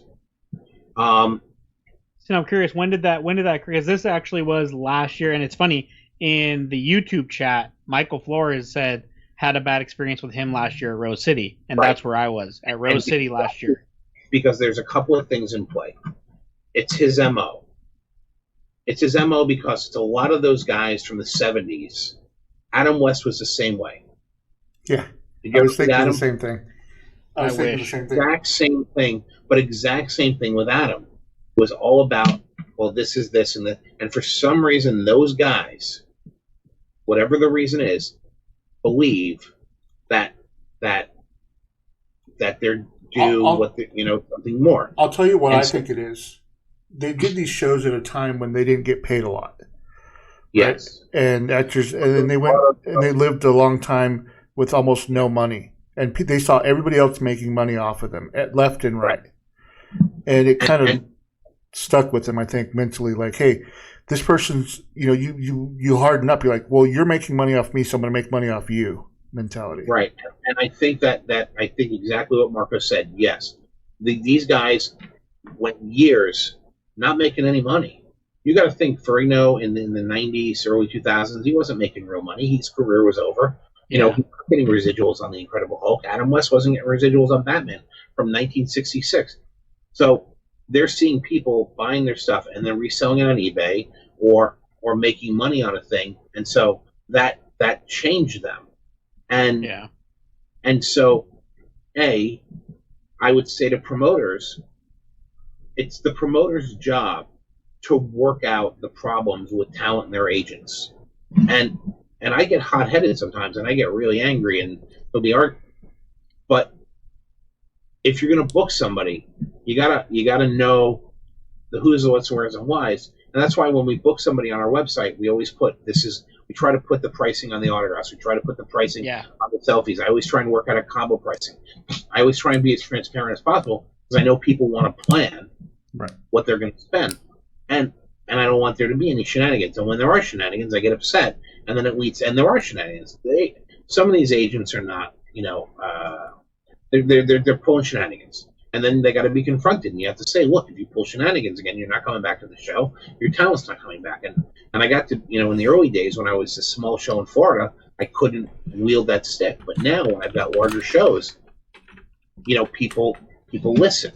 Yeah. And I think it's important that promoters take that part of the fan experience seriously because, again, a fan having a bad interaction with Lou at a show makes the fan not want to come back to the show, leaves a bad taste in their mouth. They have a bad memory. I don't want anybody saying they had a bad memory because Lou Ferrigno stiffed them out $20. Well, I can tell you, we're not. I mean, we got people watching the show. We're not blowing the doors off of any viewership numbers. We got the playback numbers are pretty good. I've seen 3 other people on Facebook and 1 other person on YouTube say the exact same thing about Lou. Well, let me add this. I absolutely know it, and as I said, he did it at my show. It was to a customer. The customer emailed me after the fact, told me the story, and then I called the agent up, and I was livid. And then he got Lou involved, and we all had a conversation. We talked it through, and we're like, look, this can't happen. Here's why. And then going forward, we had a new deal that I enforce. And I think that there's the thing that Marco said where Lou felt taken advantage of. Yeah, I can understand that completely. B, he's deaf, so he can't really understand people. So it's difficult for him to have conversations with fans at a show. Imagine you're on the show floor. There's all the crowd noise, especially when you're at certain shows where they have bands playing or some really loud thing happening on the show floor, right by the celebrities. He can't hear you and have a good conversation. He tries. He really does try. I've watched him, but it's challenging. And so those two things put together really hurt the experience. And he's he's just like, if the fan wants an 8x10 signed, he doesn't understand why people are getting other things other than the photo signed, other than to resell it and make money. Yeah. Right. And so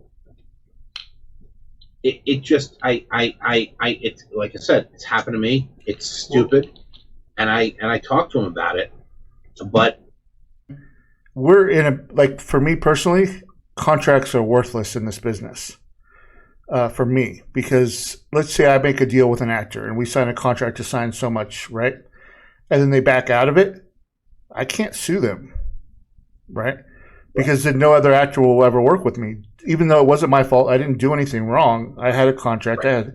They're just like, well, if you're going to start suing us, it's crazy. So, we don't happen actually with another one of the monthly autograph box companies. They had one that they were supposed to have the signing done for the box, and the actor decided that they were worth more money than what they had signed up for, and the box company is like, we're not going to name them. There's nothing we can do about it because they don't want to create that wave. Right. They're just basically like, we're going to figure something out. We're just going to be delayed, but we're not going to badmouth anything. We're just going to let you guys know this happened. Yeah, it's pretty crazy. Their hands were tied. But I appreciate, Michael, I do appreciate you saying what that you point out there, that you stand up for the fan, the fact that you are a fan and stand up for the fans. I think is awesome because I tell this story all the time. I went to my first convention when I was 9 years old. I went to see DeForest Kelley at a convention in New York. My mom took me to conventions when I was a kid. I started going to Star Trek conventions and Comic Cons when I was a teenager.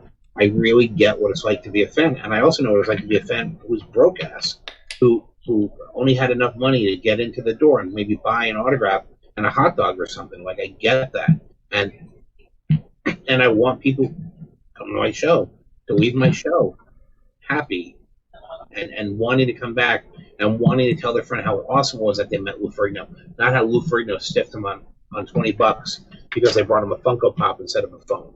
I think you understand, and I think what you kind of relayed to him and what he doesn't understand is that pop is up in our living room on our display case, right. And every time that I see it now, that's what I think about. I don't think about the actor, you know what I mean? I don't think about the show. I think about that. Lex Luthor's going to get you. Nice. Right. I have a bunch of signed Funko Pops here too. Yeah. I will sell a bunch of signed Funko Pops to hopefully fans who will enjoy them and Well, you know, it'd be a really cool Funko Pop to have signed. Would What? be a Mike Coulter from Evil. When I have a Luke. So Mike Coulter was supposed to be at Rose City Comic Con, and I have a Luke Cage pop to have signed by him. And he had to go do reshoots for Evil, which I forgive him for because it's the best show on TV right now. But so you'll send it to me. what? We'll get it done. Okay. so even this panel is free. Yeah, Free. That's Q&A? crazy to me. I That mean, panel. you want to pay for it? I mean, I'll take your money. I mean, I think that's something I'd be advertising a lot more. I think I don't know what your streaming numbers are when we're going, but you know that's pretty impressive. Thousands. I mean, many thousands. Nice. And then Free you Saturday have TV. after that you have the cast of Bones, which one of my best friends, Eric Milligan, is going to be there, I guess. Cool. Me and him go way back, even before he started acting in Hollywood, and I went to the Bone set quite a few times. And then you got Will Wheaton on the 23rd. He was on that Big Bang show, right? Among other things. Knowing Will, he's got to love this virtual convention thing, right? I don't know yet. It's the first time we're doing it with him. Well, because I've always seen. I've never met him in person, but I have a lot of friends that have met him at conventions, and he has a lot of social anxiety. They talk about him in his photo ops and stuff. He has. But you know what? We had him in Raleigh last year. I think that was the first time I'd worked with him, and he was phenomenal. He was. They always say he's like one of the best people at conventions, but I think he talks about it in his panels. He has this social anxiety, so it's always a challenge for him doing these big conventions. So I think that he probably loves the virtual aspect of it. That episode of Big Bang Theory you talk about Big Bang Theory changing it. That is an episode that I will always remember the all of them sitting up with their laptops ready to try to buy Tickets. San Diego Comic-Con tickets. And I think I 100% agree with you that episode, that draws to. And I'm telling you, Twilight everybody caused feels that it. episode. I'm still stand by it. The Twilight influenced that episode because that's when the tickets started going. Just like that. And you were talking about the Doctor Who, which I worked with a lot of Doctor Who people, and so you're gonna have 3 of them, right? Yeah, amazing women. Kate, the Dr. Donna is my favorite episode of all time on Doctor Who. She is insanely amazing. What's your favorite episode? The Dr. Donna, where she it's just amazing. The acting skills in that episode. They put on a match class so much. They work so well together that they do a lot of shows in London at the theater, together, and whatnot. Her and David Tennant work so well together. And then you have something I'm not too familiar with, but Rosario and Vampire. It's another anime show. And so rather than just keep doing the same My Hero Academia Q&As, sometimes you try and mix it up. Right. So I'll pick some other shows. So Rosario plus Vampire is another popular anime show, and we've got some of the main cast. Well, it's amazing work. Ah, And I don't know how much longer you want to go. We've been going 2 hours. Michael knows I can go 4 or 5 hours, but I don't know. I gotta if you get can. out of here. I gotta get back to work in a second. I think we'd be remiss to not mention, because I see this in the autograph communities. I see this talked about all the time. September 13th, The Boys. That's a big one. Probably one of the most popular shows on TV or on streaming right now. I got 4 of them so far. I'm working on more, so I'm hoping to get a couple of the others. Might need to talk to you about that. So they were supposed to be at Emerald City Comic Con, and I actually had a custom made metal sign where I was going to do like a cast on the metal sign. I was all set up for all these conventions this year, and freaking COVID. But yeah. check out his website, thegalaxycon.com, and you can't beat free Q&As. No. Even if you aren't doing autographs or these one-on-one sessions, the fact that you can sit in a Q&A, there's with My Hero, or like I said, Sunday, September 13th, 2 p.m. Eastern time, free Q&A with the boys. And you can ask questions. I'm not going to promise we're going to pick them, but we pick the intelligent ones, the good ones. What's your favorite color? Not really a question we're going to ask, but if you ask an intelligent question, we're looking for those, and we're going to ask them. Do you want to hear an interesting Q&A, Michael? Do you have time, or do you just go ahead and bounce? What do you got? So I used to go to Paley Fest every year, right? 2 weeks a year. They do a panel every night. It was the Buffy the Vampire reunion. Remember that? It has the whole cast of Buffy, Angel, Josh Whedon, everybody's there. They finally opened it up for Q&A. You have probably 20 people on stage. Guy gets up and goes, "Yes. What's currently playing in your iPad? What's on your songs right now? And can each of you tell us?" And the stupid moderator went down the line and asked all 20 people what they were currently listening to on their iPod. Well, I'll give you a better one. You know who Dana Snyder is? Yep. Dana Snyder is Adult Swim guy, right? Huh? The Adult Swim. Adult Swim. Voice of Master Shake and Aqua Teen Hunger Force, Granny and Squidbillies, Plastic Man on Justice League Action. He's Grapala the Hutt in the Star Wars Lego cartoons. He's in Your Pretty Face Going to Hell. He does a panel or a show called "What's on Dana Snyder's iPod," where he sits there for an hour and a half, and plays the music on his iPod and talks about it. Yeah, that's like Andy Kaufman used to go read the books at schools. Well, but the thing was that's Dana's other panel. Dana Snyder wastes an hour of your time, where he just and it's promoted as he's just going to waste an hour of your time, and people get upset because he won't answer questions like a normal Q&A, and then people complain. I go, the panel says he's going to waste your time. We say it in the program guide that don't ask questions because he's not going to answer them. Right. So I think I got two good ones to kind of end with. First of all, Jeremy Johnson says he'd love to see you work on a Cowboy Bebop cast. Okay. I don't know if you've had it yet, but he'd love to see that. And then just want to point out our influencer flex status. Josh Scott has bought a couple autographs from GalaxyCon during this event. Whoa. So there it is. Influencer status complete. I'm writing a Cowboy Bebop event into my thing here. I've done it at my conventions before. I have some of them. I've given them as gifts out to people that have helped, because I only got a couple of each. I think the guy, the two did what was it? The little girl, what's her name? I forget. But anyways, I've gotten a few of the ones that you've done. But anyways, check out his site. Check out his panels. Yeah, no, definitely. People go check this out. I know that Marco will kind of edit this up and share it to the Mystery Box Bunker page and to the other ones. But there are a lot of people that GalaxyCon has that I see people asking for in autograph groups. And they're there. The prices are reasonable. Go check it out. Yeah, we try. I mean, I work hard on the pricing.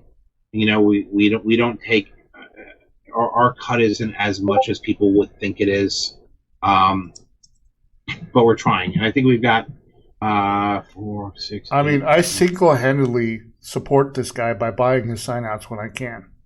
If it wasn't for me, he wouldn't be in business. I'm just saying. Are there sign-outs from virtual events? I was going to ask them off camera. Don't answer my that. bad. I do. I mean, I do a couple. I mean, no, actually, there's not really. It's different. It's a different model, and there are some, but I got 17 events right now on the website. There's more coming. I mean, we're really working on 4 to 8 events a week right now. I got a calendar where I'm booking. I got stuff booked into December now that I know is coming, and we're just trying to get stuff up as fast as we can.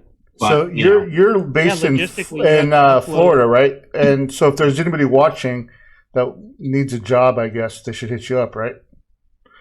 if they're in South Florida. Well, I mean, South Florida's a small area.